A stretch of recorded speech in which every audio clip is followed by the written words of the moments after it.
Prince of piece TV channel देखने वालों की सलामती हो। मैं आपकी होस्ट मारिया यूनुस और आप देख रहे हैं प्रोग्राम पावर इन प्रेयर। आज हमारे साथ स्टूडियो में मौजूद है पादरी प्रोफेसर अल्ताफ अजमी साहब। तो जी भाई साहब, हम आपको अपने प्रोग्राम में वेलकम कहते हैं। तो आप हमें कलाम मुक़द्दस में से दुआ के मतलब क्या सिखाएंगे? बहुत शुक्रिया जी। नाज़रीन, आज हम कलाम खुदा में से पढ़ेंगे मज़ामीर की किताब, ज़बूर की किताब और उसका 66वां ज़बूर और उसकी 16वीं आयत से 20वीं आयत तक मैं पहले आपके सामने तिलावत करूँगा और फिर हम 18वीं आयत को थोड़ी देर के लिए देखेंगे। ऐ खुदा से डरने वालों, सब आओ सुनो और मैं बताऊँगा कि उसने मेरी जान के लिए क्या क्या किया है। मैंने अपने मुँह से उसको पुकारा, उसकी तमजीद मेरी ज़बान से हुई। अगर मैं बदी को अपने दिल में रखता तो खुदा मेरी न सुनता, लेकिन वो खुदा ने यकीनन सुन लिया है। उसने मेरी दुआ की आवाज़ पर कान लगाया है। खुदा मुबारक हो जिसने ना तो मेरी दुआ को रद्द किया और ना अपनी शफ़क़त को मुझसे बाज रखा। कलाम खुदा के पढ़े और सुने जाने पर खुदा उनकी खास बरकत हो। खुदा उनका नाम है शुक्र। 18वीं आयत को हमारी हम देखेंगे, कर मैं बदी को अपने दिल में ना रखता तो खुदा मेरी ना सुनता। नाज़रीन, आपको याद होगा कि हमने मारिया के इस प्रोग्राम में पावर एंड प्रेयर में इस आयत के ताल्लुक़ से ये सीखा था और एक सीक्वेंस पैगामात का सिलसिला शुरू किया था कि ये जो आयत है इसके बहुत सारे पहलू हैं, मुख्तलिफ एंगल्स के साथ हम इसको देख सकते हैं। और आपको याद होगा कि मारिया जब हमने पहली दफ़े इस आयत को पढ़ा था तो पहला प्रोग्राम हमारा इसमें से ये था, अगर मैं बदी को अपने दिल में रखता तो खुदा मेरी ना सुनता। यानी हमने कलाम खुदा ने में ये सिखाया था कि अगर हमारी ज़िंदगी में गुनाह है तो उस वक्त हमारी दुआएं जो हैं वो सुनी नहीं जाती। कलाम खुदा में ये लिखा है मेरे से बड़ा वाज़ेह कि खुदा का हाथ छोटा नहीं हो गया कि हमें छुड़ा ही ना सके, कान भारी नहीं कि सुन ना सके। कलाम फरमा तुम्हारी बद किरदारी ने खुदा को तुमसे रूपोश कर दिया ऐसा कि वो तुम्हारी नहीं सुन रहा। लिहाजा आज दूसरी बात, दूसरा पहलू जो शायद का ये है वो हमारी ये है कि अगर हम बेईमानी के साथ दुआ करते हैं तो फिर हमारी दुआ सुनी नहीं जाती। अगर मैं बदी को अपने दिल में रखता तो खुदा मेरी ना सुनता। एक काज ये है कि अगर हमारी ज़िंदगियों में गुनाह है तो हमारी दुआ नहीं सुनी जाती। आज हम कलाम खुदा में से देखेंगे कि अगर हम बेईमानी के साथ यानी ईमान के साथ दुआ नहीं करते तो तब भी हमारी दुआ सुनी नहीं जाती। मेरे अज़ीज़ों, कलाम खुदा हमें ईमान के हवाले से बहुत इनकरेज करता है। खुदा का कलाम बयान करता है कि जब हम खुदा के कलाम पर एतमाद रखते हैं, एतकाद, यकीन और भरोसा रखते हैं, जो शख्स खुदावंद पर ईमान रखता है, खुदा पर ईमान रखता है, वो इस बात पर ईमान रखता है कि खुदा हर बात पर कादिर खुदा है। जो दुआ मुझसे मांगते हैं, जब उसे पुकारते हैं, वो यकीनन हमारी दुआओं को सुनता है और उनका जवाब देता है और हर एक बात पर कादिर खुदा है। लिहाजा कलाम खुदा में ये सिखाता है कि हम जब भी दुआ मांगे, जहाँ भी दुआ मांगे, जो भी दुआ मांगे, हमेशा इस ईमान के साथ दुआ मांगे कि खुदावंद हमारी दुआओं को सुनने वाला, उनका जवाब देने वाला नहीं तो अच्छा होगा। हमारी आपको याद है, शायद मैंने पहले भी किसी प्रोग्राम में जिक्र किया होगा कि एक बड़ी इनकरेजिंग बात ईमान के हवाले से जो कलाम खुदा में हमें मिलती है कि खुदावंद यीशु मसीह ने जितने भी लोगों को शफायाब किया, जितने लोगों को रिलीज़ किया, आज़ाद किया, बहाल किया, सबसे कहा तुझे तेरे ईमान ने अच्छा किया। लिहाजा खुदा का कलाम ये बयान करता है कि ईमान हमारी शफा की, हमारी कामयाबी की, हमारी तरक्की की, हमारी बहाली की, हमेशा की ज़िंदगी की बुनियाद है। जो लोग ईमान से खुदावंद के ज़ूर आते हैं, ईमान से मांगते हैं, यकीनन खुदावंद उन्हें बरकत देता है। और फिर मुक़द्दस मरकज़ रसूल की इंजील में खुदावंद यीशु मसीह ने हमारी यहाँ पे जिक्र किया था कि मैं तुमसे कहता हूँ कि अगर इस पहाड़ से कहो तो ये भी उखड़ जाएगा, या एक जगह लिखा है कि अगर इस दरख्त से कहो तो ये तुम्हारी बात मानेगा ईमान के साथ। तो खुदावंद वहाँ पर खुदावंद यीशु मसीह, इसलिए मैं तुमसे कहता हूँ कि जो कुछ तुम दुआ में मांगते हो ईमान से मांगो, और इसी ईमान के साथ मांगो कि जो कुछ तुमने मांगा वो तुम्हें मिल गया और मिल जाएगा। तो खुदा का कलाम कहता है वो तुम्हें तुम्हारे लिए हो जाएगा, लेकिन शक ना करे।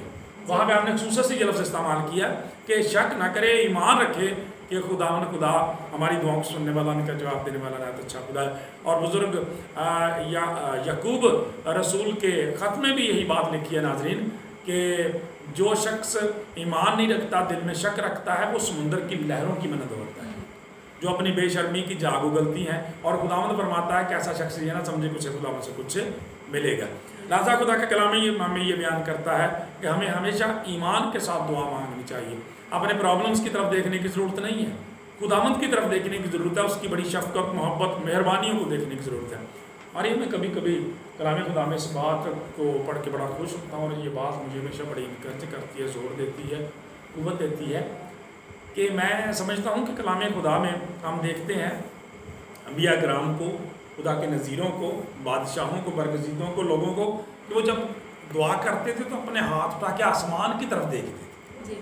इसके अंदर क्या बात है, इसके अंदर क्या राज है? इसके अंदर यही मुकाशफा पाया जाता है कि खुदा का कलाम ये बयान करता है कि पैदाइश की पहली किताब के पहले बाब की पहली आयत के शुरू में लिखा है खुदा ने इब्तिदा में ज़मीन और आसमान को पैदा किया।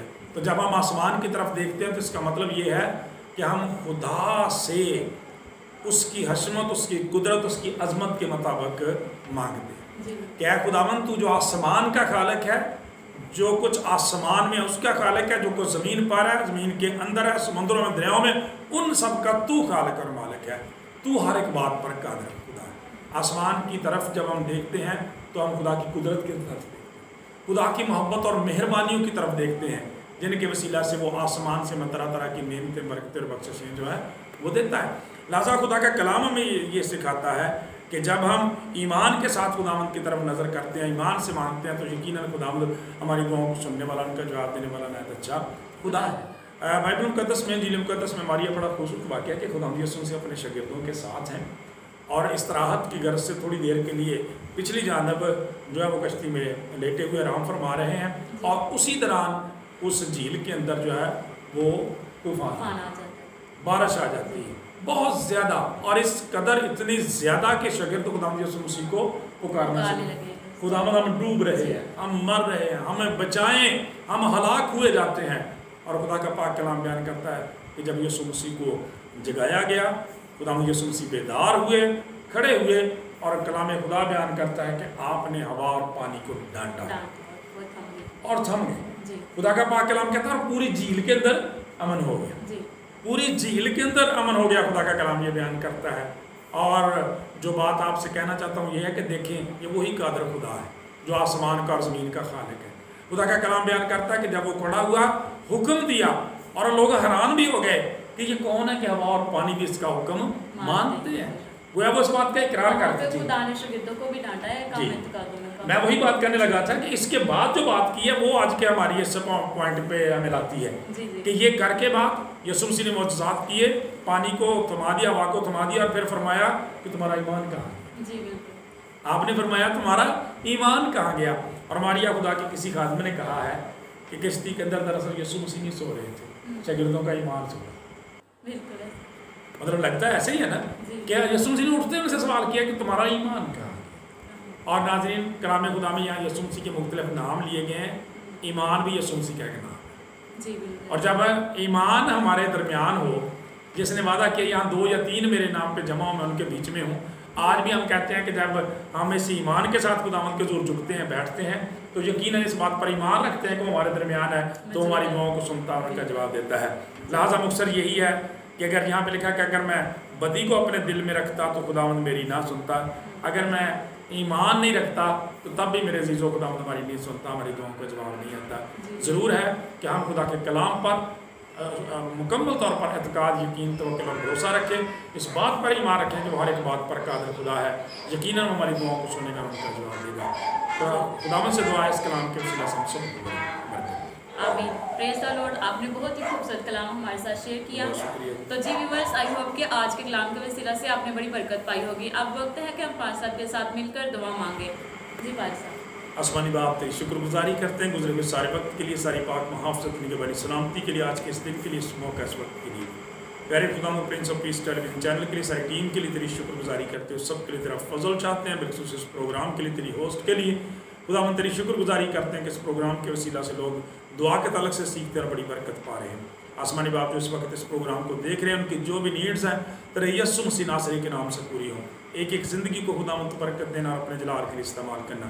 अपने मुल्क पाकिस्तान, हुकूमत पाकिस्तान, फ़ौज पाकिस्तान के लिए तेरी बड़ी बरकत चाहते हैं।